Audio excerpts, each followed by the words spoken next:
Hello అండి, welcome back to our channel. ఈరోజు story అందాల రాక్షసి ఎపిసోడ్ 70. ఇక స్టోరీలోకి వెళ్తాయి. షటప్ అంటూ యాంగ్రీ ఎమోజీ పంపిన అభి కోపానికి నవ్వుకుంటూ, ప్లాన్ బాగానే సక్సెస్ అయింది, మేడంకి బాగా కాలినట్టుంది అని నవ్వుతూ, హే సమంత, వాట్ హ్యాపెన్? నేను ఆ దెయ్యాన్ని అంటూ ఉంటే నువ్వెందుకు అంత కోపంగా రియాక్ట్ అవుతున్నావు అన్న నిషాన్ మెసేజెస్కి అభి హుఫ్ కంట్రోల్ అంటూ తన కోపాన్ని కంట్రోల్ చేసుకొని, అంటే నిషాన్ గారు, నేను కూడా అమ్మాయినే కదండి, మీరలా అమ్మాయిలని అంటూ ఉంటే యాజ్ ఏ రెస్పాన్సిబుల్ సిటిజన్గా రియాక్ట్ అయ్యాను అంతే. మీరలా అమ్మాయిల గురించి మాట్లాడతారు అని ఐ రియలీ డిడెంట్ ఎక్స్పెక్ట్ నిషాన్. సమంత, నేను అమ్మాయిల గురించి నిజంగా తప్పుగా మాట్లాడను, ఎందుకంటే నాకు అమ్మాయిలంటే చాలా రెస్పెక్ట్. బట్ దాని గురించి మాట్లాడొచ్చు, ఎందుకంటే అది అమ్మాయి రూపంలో ఉన్న అబ్బాయి, కొవ్వు పట్టిన దెయ్యం, ఒంటి నిండా బలుపే ఉంది, ఈ ఈగోయిస్ట్. నేను వీడితో ఆడుకోవాలి అనుకుంటే వీడే రివర్స్లో నాతో ఆడుకుంటున్నాడేంటి? ఇంకాసేపు వీడితో చాట్ చేస్తే నా మీద నాకే లేని డౌట్స్ అన్ని క్రియేట్ చేసేలా ఉన్నాడు ముచ్చుమొహమోడు. మళ్ళీ చెప్తారా నీ పని అని తిట్టుకుంటూ, నీకు ఇంత కోపం వస్తుందంటే తనంటే నీకెంత కోపమో అర్థమవుతుంది. It's okay Nishan, leave it. కోపం మాత్రమే కాదు, అది నాకు ఒంటరిగా దొరికితే అప్పుడు చెప్తాను. ఏం చెప్తావు అని కోపంగా మెసేజ్ చేసిన అభి ఫీలింగ్స్ క్లియర్గా అర్థమవుతూ ఉంటే నవ్వుకుంటూ, అవన్నీ నీకు చెప్పకూడదు అని టైం చూసి గుడ్ నైట్ సమంత అని చాట్ కట్ చేసి ఆన్లైన్ ఆఫ్ చేసి దియా పక్కనే పడుకొని అభిని తలుచుకుని నవ్వుకుంటూ కళ్ళు మూసుకొని నిద్రపోతాడు. షట్, ఇలా చాట్ కట్ చేశాడేంటి? నేను ఒంటరిగా దొరికితే ఏం చేస్తాడు? అయినా వాడేమైనా చేస్తూ ఉంటే నేను చూస్తూ కామ్గా ఉంటానా ఏంటి? వాడు ఫేస్కి అంత సినిమా లేదులే అని నిషాన్ని తిట్టుకుంటూ అభి కూడా కాసేపటి తర్వాత నిద్రలోకి జారుకుంటుంది. ఎస్ మిస్టర్ విప్లవ్, మీ నమ్మకం నిజమే, షీ ఈజ్ అలైవ్. నువ్వు ప్రేమిస్తున్న అషిక బ్రతకే ఉంది, కాకపోతే తనకి పెళ్ళైపోయి పాప కూడా ఉంది. అయినా నీకు తనతో మ్యారేజ్ చేసుకోవడం ఇష్టమేనా అంటూ విప్లవ్ ఆన్సర్ కోసం వెయిట్ చేస్తూ ఉంటుంది. అషికాకు మ్యారేజ్ జరిగిందని నాకు కూడా తెలిసింది, తనకి పెళ్లి జరిగిన కిడ్స్ ఉన్నా I don't care, because I deeply love with her and I want her. తన మ్యారేజ్తో నాకు ఎలాంటి ప్రాబ్లం లేదు. ఒక్కసారి తనను మిస్ అయ్యి ఈ 5 సంవత్సరాలుగా నరకం చూస్తున్నాను, మళ్ళీ తనని మిస్ అవ్వాలి అనుకోవడం లేదు. ఇక్కడ విప్లవ్ గురించి మీకు బ్రీఫ్గా చెప్తాను, వినండి. విప్లవ్ ఒక మల్టీ మిలియనియర్ కొడుకు, లెక్కలేనన్ని ఆస్తులకి ఏకైక సంతానం అవ్వడంతో విప్లవ్ను తన పేరెంట్స్ చాలా గారాబం చేసి పెంచడం వల్ల తన ఇష్టానికి లైఫ్ లీడ్ చేసేవాడు. విప్లవ్ మీదున్న అతి ప్రేమతో తన పేరెంట్స్ ఎప్పుడూ అడ్డు చెప్పేవారు కాదు. అలా విప్లవ్ చెడు స్నేహాలకి చెడు అలవాట్లకి చాలా త్వరగా అలవాటు పడిపోయాడు. చిన్న ఏజ్ నుండే డ్రింకింగ్, డ్రగ్స్, పబ్స్, అమ్మాయిలు, నైట్ పార్టీస్ అంటూ ఫుల్గా లైఫ్ని ఎంజాయ్ చేస్తూ ఉన్న విప్లవ్ ఒకరోజు ఫుల్గా డ్రింక్ చేసి కళ్ళు మసగ్గా కనిపిస్తూ ఉన్నా అలాగే తూలుతూ డ్రైవ్ చేస్తూ వెళ్ళి చెట్టుకి డాష్ ఇచ్చి యాక్సిడెంట్ చేసుకున్నాడు. అది నైట్ అవ్వడంతో ఆ రోజులో తక్కువ వెహికల్స్ వెళ్తూ ఉంటాయి. ప్రతి ఒక్కరూ ఆ యాక్సిడెంట్ని చూసి అయ్యో పాపం అంటున్నారే తప్ప ఒక్కరు కూడా హెల్ప్ చేయడం లేదు. అప్పుడే అటుగా వెళ్తున్న అషిక యాక్సిడెంట్ చూసి తన ఫ్రెండ్ హెల్ప్తో విప్లవ్ను హాస్పిటల్లో జాయిన్ చేయడమే కాకుండా విప్లవ్కి బ్లడ్ లాస్ అవ్వడంతో బ్లడ్ ఇచ్చి బిల్ కూడా క్లియర్ చేస్తుంది. విప్లవ్ కాన్షియస్లోకి వచ్చాక విప్లవ్తో డ్రింక్ చేసి డ్రైవ్ చేయకండి, ఇట్స్ నాట్ గుడ్ అని చెప్తున్న అషిక మాటల్ని వినకుండా అషిక అందానికి ఫిదా అయిపోతూ తను చెప్పే వాటిని చిరునవ్వుతో వింటూ ఉంటాడు. ఆ రోజు నుండి అషిక చెప్పిందని డ్రింకింగ్, స్మోకింగ్తో పాటు తనకున్న బ్యాడ్ హ్యాబిట్స్ అన్నీ బ్యాన్ చేసి అషికాను ఫాలో అవ్వడమే పనిగా పెట్టుకొని తనకు తెలియకుండా తన వెనకే తిరుగుతూ ఉండేవాడు. అషికాను ఎవరైనా ప్రపోజ్ చేస్తే వాళ్ళను నెక్స్ట్ డేనే ఎవరికి కనిపించకుండా చేసేవాడు. అలా విప్లవ్ లవ్ మ్యాటర్ తెలిసిన తరం పేరెంట్స్ ఇంకా కామ్గా ఉంటే ఎక్కడ అమ్మాయిని తీసుకొచ్చి డైరెక్ట్గా ఇంటికే తీసుకొచ్చేస్తాడేమో అని బాగా ఆలోచించి, నీ స్టడీస్ ఫినిష్ అయ్యే వరకు ఇక్కడికి నువ్వు రాకూడదు, ఆఫ్టర్ స్టడీస్ నువ్వు ఇంకా అమ్మాయినే కావాలి అని కోరుకుంటే డెఫినెట్గా మీ మ్యారేజ్ జరిపిస్తాం, బట్ అప్పటి వరకు నువ్వు ఆ అమ్మాయిని చూడకూడదు, మాట్లాడకూడదు అని కండిషన్ పెట్టి విప్లవ్ను దూరంగా పంపించేస్తారు. అలా వెళ్ళిన విప్లవ్ తన స్టడీస్ అవ్వగానే తిరిగి వచ్చేయాలి అనుకున్నా తనకు తన ఫాదర్ అక్కడున్న తన కంపెనీ రెస్పాన్సిబిలిటీను విప్లవ్కి అందించడంతో కొత్తగా చార్జ్ తీసుకున్న ఆఫీస్ను తన స్టైల్లో డెవలప్ చేస్తూ తన ఫాదర్ తనకి ఇచ్చిన ప్రాజెక్ట్ సక్సెస్ఫుల్గా కంప్లీట్ చేసి లండన్కి వచ్చేసరికి అషిక చనిపోయింది అని చెప్పి తెలుస్తుంది. అషిక అంటే పిచ్చి ప్రేమున్న విప్లవ్ ఆ నిజాన్ని యాక్సెప్ట్ చెయ్యలేక తనకు తానే కొద్ది రోజులు రూమ్లోనే ఉండిపోయి తన లోకంలో తాను ఉండేవాడు. కొడుకు బిహేవియర్ చూస్తూ విప్లవ్ పేరెంట్స్ చాలా ఫీల్ అవుతూ ఉండేవారు. వాళ్ళు ఎన్నిసార్లు ఆ అమ్మాయి చనిపోయింది అని చెప్పినా దాన్ని యాక్సెప్ట్ చేసేవాడు కాదు. కొద్ది రోజుల తర్వాత విప్లవ్ ఎవరి మాటలు వినకుండా ఎవరు ఎన్ని చెప్పినా చెప్తూ ఉన్న రూమ్ నుండి బయటకు వచ్చి అషిక గురించి ఆ రోజు నుండి వెతికించడం స్టార్ట్ చేస్తాడు. ఇక్కడే ఉంటే విప్లవ్ మరింత డిస్టర్బ్ అవుతాడు అని తన పేరెంట్స్ బలవంతం మీద సిడ్నీలో సెటిల్ అవుతారు. తాను సిడ్నీలో ఉన్న అనుక్షణం అషిక గురించి వెతికిస్తూనే ఉండేవాడు.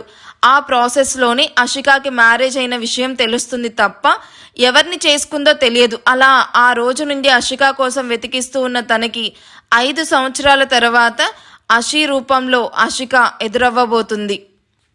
సో నీకు అషిక మ్యారేజ్తో ప్రాబ్లం లేదు అంతే కదా? Okay, let me tell you my conditions. నేను నీకు అషిక అడ్రస్ చెప్పాలంటే నేను తన గురించి చెప్పిన తర్వాత నేను చెప్పినప్పుడు నువ్వు ఇక్కడికి వచ్చి తనతో పాటు తన కూతురు దియాని కూడా ఇక్కడ నుంచి ఎవ్వరికీ కనిపించనంత దూరంగా ఇక్కడ నుంచి తీసుకుని వెళ్ళిపోవాలి. ఎందుకంటే అషిక పెళ్లి చేసుకుంది మా బావను. తనంటే మా బావకి చాలా ఇష్టం. తను లేకపోతే మా బావ ఖచ్చితంగా నన్నే పెళ్లి చేసుకుంటాడు. అలాంటప్పుడు నేను అషికాని మాత్రమే తీసుకొని వెళ్ళిపోతాను. ఎందుకంటే నాకు కావాల్సింది అషిక మాత్రమే. తన కూతురు నాకు అవసరం లేదు. అషిక కూతురు ఇక్కడే ఉంటే మా బావ నన్ను చచ్చినా పెళ్లి చేసుకోడు. అందుకే వాళ్ళిద్దరూ ఇక్కడ ఉండడానికి వీల్లేదు. కావాలంటే అషికాను పెళ్లి చేసుకొని తన కూతుర్ని ఎక్కడైనా వదిలేసాయి. లేకపోతే వారం రోజుల పాటు ఫుడ్ పెట్టకు. ఆకలితో ఏడుస్తూ అదే చచ్చిపోతుంది. ఎందుకంటే అది ఆల్రెడీ రోగిష్టిది. దానికి టైంకి ఫుడ్ పెట్టకపోతే అదే చచ్చిపోతుంది. అప్పుడు నీకే ప్రాబ్లం ఉండదు కదా. డన్, ఇద్దరిని ఇక్కడి నుంచి దూరంగా తీసుకొని వెళ్తాను.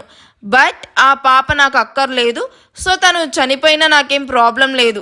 ఆ తర్వాత నేను అషికాతో నువ్వు మీ బావతో సెటిల్ అవ్వచ్చు. నేను ఎక్కడ సెటిల్ అయ్యాను అనే విషయం ఎవ్వరికీ చెప్పను. ఆఖరికి నీకు కూడా. తనని నేను ప్రపంచానికి దూరంగా తీసుకొని వెళ్ళిపోతాను. థ్యాంక్స్ విప్లవ్. నేను కూడా అడగను.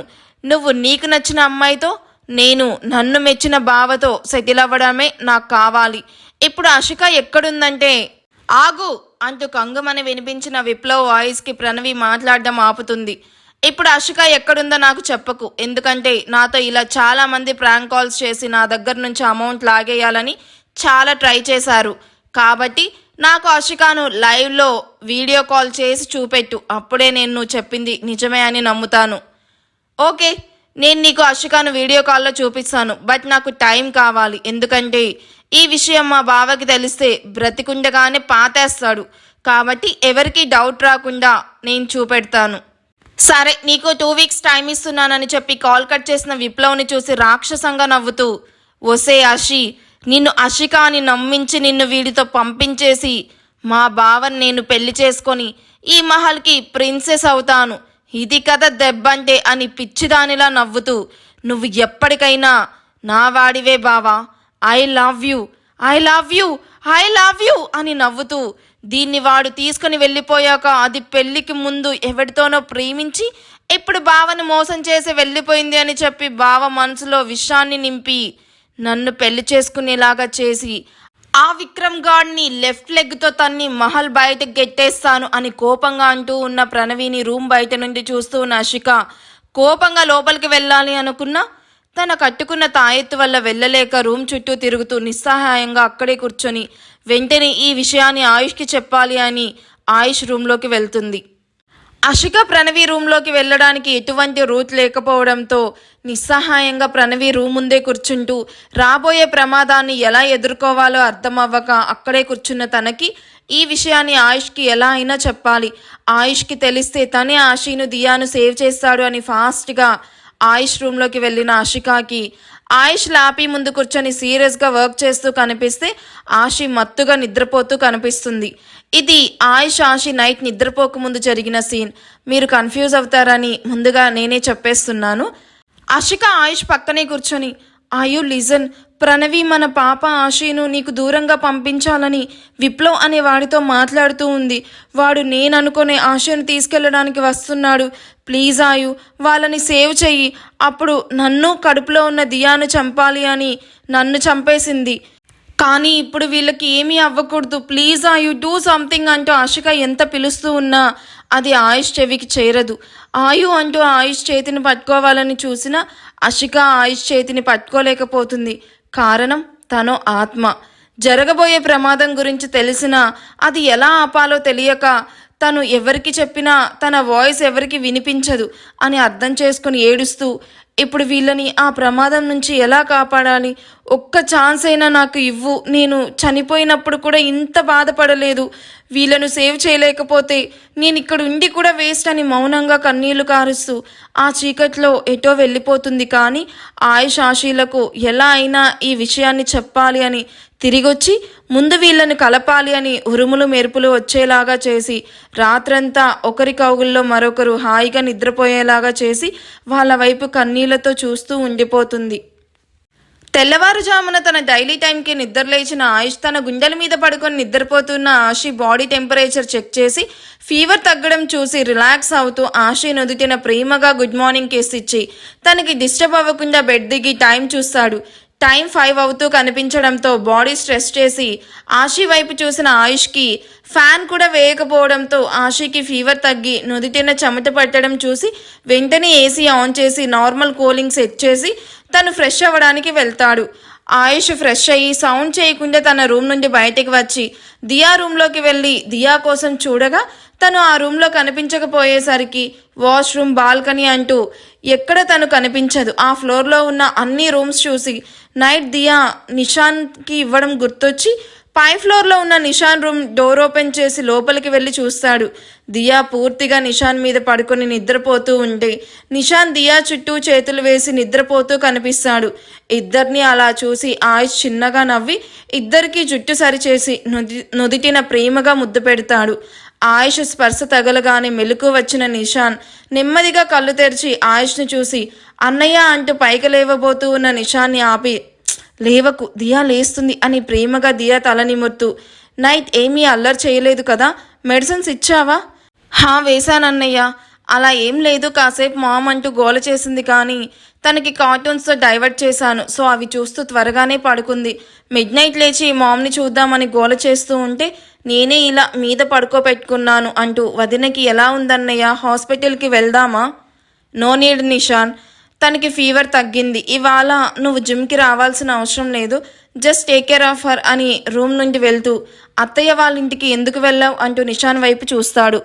మామయ్యకి అలా జరిగిందని నువ్వు చెప్పేసరికి ఆయన ఎలా ఉన్నాడో అని చాలా టెన్షన్ ఫీల్ అయ్యాను. అఫ్కోర్స్ నువ్వు చెప్పావు, బట్ ఉండలేకపోయాను, అందుకే వెళ్ళి చూసొచ్చాను. హెల్ప్ లేకుండా నడవలేకపోతున్నారు. డాక్టర్ ఎప్పుడొస్తున్నారన్నయ్య? ఇంకో 6 days రా, వచ్చేస్తాడు. అండ్ ఆయన కూడా త్వరగానే లేచి నడుస్తాడు. ఫీల్ అవ్వకు, ఇందులో నీ మిస్టేక్ ఏమీ లేదు, ఓకే? ఆయన నీతో మాట్లాడలేదని నువ్వు అలా బాధపడుతూ ఉండకు, త్వరలోనే అన్నీ సెట్ అవుతాయి అని చెప్పి వెళ్ళిపోయిన ఆయుష్ వైపు చూస్తూ నేను ఆ ఇంటికి వెళ్ళాను అని అన్నయ్యకి ఎలా తెలుసు అని ఆలోచిస్తూ ఉంటాడు. ఆయుష్ జిమ్ రూమ్కి వెళ్లకుండా అప్పటికే లేచిన మేడ్తో కాఫీ తీసుకొని రమ్మని చెప్పి గార్డెన్లో కూర్చొని స్వచ్ఛమైన గాలి పీలుస్తూ కళ్ళు మూసుకొని అలా బెంచ్కి వెనక్కి వాలిన తనకి మేడ్ కాఫీ ఇచ్చి వెళ్లడంతో మెల్లగా దాన్ని సిప్ చేస్తూ ఆలోచిస్తూ ఉంటాడు. ఒకవైపు దియాకి 2nd dose ఇంజెక్షన్కి టైం అవుతుంది. మరోవైపు ప్రభాకర్ గారి health, Vikram marriage, office problems, అన్నిటికీ మించి మరో అతి పెద్ద ప్రాబ్లం. ఇలా అన్నిటి గురించి తీవ్రంగా ఆలోచిస్తూ ఉన్న ఆయుష్ ముందు ఎవరో నిల్చుకున్నట్టు అనిపించడంతో మెల్లగా కళ్ళు పైకెత్తి చూసిన ఆయుష్కి సూర్యదేవ్ కనిపించడంతో ఫినిష్ అయిన కప్ను టేబుల్ మీద పెట్టి లేచి అక్కడి నుండి వెళ్తూ ఉన్న ఆయుష్ చేయి పట్టుకుని ఆపి, ఇంకా ఎన్ని సంవత్సరాలు నాకు ఇలా శిక్ష వేస్తావా ఆయుష్? ప్లీజ్ కన్నా ఏదో ఒకటి మాట్లాడు. ఆయుష్ సూర్యదేవ్ వైపు కోపంగా చూస్తూ నన్ను కన్నా అని పిలవద్దు, ఆ రైట్ మీరు పోగొట్టుకొని కొన్ని ఇయర్స్ అవుతుంది. నాకు అవసరం ఉన్నప్పుడు మీరు నాతో లేరు. ఇప్పుడు మీకు కొడుకు అవసరం వచ్చేసరికి అన్నీ మర్చిపోయి నా దగ్గరికి వచ్చారు. మీరు అన్నవి మీరు ఈజీగా మర్చిపోయి ఉండొచ్చు, బట్ నా ఊపిరి ఉన్నంత వరకు మీరు నా వైఫ్ని అన్నవి నేను ఎప్పటికీ మర్చిపోను. ఆయుష్, నీ కోపాన్ని నేను అర్థం చేసుకోగలను, నీ కోపంలో కూడా నాకు బాధే కనిపిస్తుంది, బట్ ఒక్కసారి నా ప్లేస్లో ఉండి ఆలోచించు. నేను ఆ మాటలు కోపంతో అన్నవి తప్ప నా మనసులో నుండి వచ్చినవి కాదు. మిమ్మల్ని మీరు సమర్థించుకోకండి. మీరే కనుక మా మ్యారేజ్కి ఒప్పుకొని ఉంటే తను మహారాణిలా మన అందరి మధ్య ఉండేది. మహల్లో ఇంతమంది ఉండగా తన అలా స్టెప్స్ మీద నుండి పడిపోయి ఉండేది కాదు, నాకు దూరం అయ్యేది కాదు. నా కూతురు తల్లి పాలకే కాదు కదా, తల్లి ప్రేమకు కూడా నోచుకోలేదు. ఆ పసిది నిద్రలో ఎన్నిసార్లు లేచి గుక్క పెట్టి ఏడ్చిందో తెలుసా? దియా ఎందుకు ఏడుస్తుందో కూడా నాకు అర్థమయ్యేది కాదు. ఎందుకంటే నేను తండ్రిని మాత్రమే. అదే ఆశిక బ్రతికుంటే తను ఎందుకు ఏడుస్తుందో తెలుసుకొని దియా కడుపు నింపి నిద్రపుచ్చేది. నేను దియాతో ఈ 5 సంవత్సరాలుగా ఎంత బాధపడ్డానో నాకు మాత్రమే తెలుసు. ఇప్పుడిప్పుడే నా కూతురికి తల్లి ప్రేమ దొరికింది, దాన్ని కూడా పాడు చేయకండి. ఎందుకంటే ఈసారి ఆశి దూరం అయితే తనతో పాటు నేను నా కూతురు కూడా వెళ్ళిపోతాం. నాకు దియా మాత్రమే కాదు, ఆశి కూడా కావాలి. సో ప్లీజ్ నా లైఫ్లోకి ఎంటర్ అవ్వకండి అని 2 చేతులతో నమస్కారం చేసి విసుగ్గా లోపలికి వెళ్ళిన ఆయుష్ని నీళ్లు నిండిన కళ్ళతో చూస్తూ, ఈ తండ్రి ప్రేమ ఎప్పటికీ అర్థం చేసుకుంటావురా అని బాధగా అక్కడే గార్డెన్లో ఉండిపోతాడు. నిద్రలేచిన ఆశీకి ఫీవర్ తగ్గినట్టు అనిపించడంతో పైకి లేస్తూ ఉన్న ఆశీని ఎత్తుకొని, నీకు ఫీవర్ మాత్రమే తగ్గింది, ఇంకా నీరసం అలానే ఉంది, నీ ఫేస్ చూస్తేనే తెలుస్తుంది. సో నువ్వు పూర్తిగా క్యూర్ అయ్యే వరకు నిన్ను నేనే చూసుకుంటాను అని ఆయుష్నే తిట్టి బ్రష్ చేయించి హాట్ వాటర్తో కాళ్ళు చేతులు అండ్ ఫేస్ అంతా క్లీన్ చేసి ఆశి కాసేపు బయట వెయిట్ చేయమని చెప్పడంతో ఓకే అంటూ బయటకు వెళ్ళి మళ్ళీ ఆశి 20 మినిట్స్ తర్వాత పిలవడంతో తనను ఎత్తుకొని బెడ్ మీద కూర్చోపెట్టి ఆశి హెయిర్ మొత్తం మెస్సీగా ఉండడం చూసి హెయిర్ బ్రష్ అండ్ బ్యాండ్ తీసుకొని వచ్చి నీట్గా కోమ్ చేసి బ్యాండ్తో టై చేసి పోనీటైల్ వేస్తాడు. ఆ తర్వాత మేడ్ తెచ్చిన ఇడ్లీ తినిపించిన తర్వాత మెడిసిన్స్ ఇచ్చి తను వేసుకున్న తర్వాత తనకు బ్రేక్ఫాస్ట్ తీసుకొని తింటూ ఉంటాడు. ఈ లోపు బ్రేక్ఫాస్ట్ కంప్లీట్ చేసి రూమ్లోకి నిషాంత్తో పాటు వచ్చిన దియా ముందు రోజు కంటే కొంచెం బెటర్గా కనిపిస్తూ ఉన్న ఆశీని చూసి నవ్వుతూ కాసేపు తనతో టైం స్పెండ్ చేసి అక్కడి నుండి వెళ్ళిపోతుంది. ఆశీ బెడ్కి ఆనుకొని సీరియస్గా వర్క్ చేస్తూ ఉన్న ఆయుష్ వైపు చూస్తూ, ఆయుష్ గారు మిమ్మల్ని ఒక విషయం అడగాలి అంటూ ఆయుష్ వైపు చూస్తుంది. ఈ ఎపిసోడ్ ఎలా అనిపించిందో నాకు కామెంట్ చేయండి. ఎపిసోడ్ నచ్చితే ప్లీజ్ లైక్ చేయండి. Thank you for watching. Bye.